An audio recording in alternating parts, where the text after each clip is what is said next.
শাস্ত্রে যা লেখা আছে তাই বলছি। দেখিলে না দেখে দেখুন, তারে মায়াবাদী বহির্মুখজন, তার্কিক তারা তর্ক শুনি করবে, হাসি এদের সর্বভৌম সঙ্গে যোগ বলিল দিলে নিজের ধর্ম বচন। নষ্ট হবে। ইষ্টগুচ্ছি তাই বিচার সরল করি সিদ্ধ না মনে করিও ভগবানকে রোষ, মেনে নাও। শাস্ত্র দৃষ্টে এই কই কিছু কথাই না বলবো। লহিও দোষ। মহাভাগবত হয় তোমরা চৈতন্য ভিডিওগুলো গোসাই, দিলাম, এই দেখো, দেখে কলিকালে যদি ভালো বিষ্ণুর লাগে কমেন্ট অবতার করো, নাই। শেয়ার করো, সাবস্ক্রাইব অতএব করো, অনুরোধ। ত্রিযুগ কহি বিষ্ণু নাম, কলিযুগে অবতার নাহি শাস্ত্র জ্ঞান।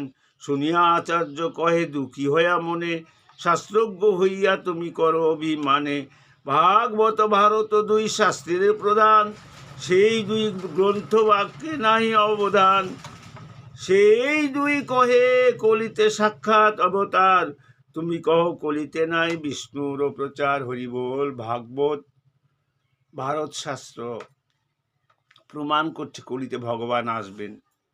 আর তুমি মায়াবাদী সন্ন্যাসী, তা তোমার কি করে সম্ভব? তুমি কখনোই বুঝতে পারবে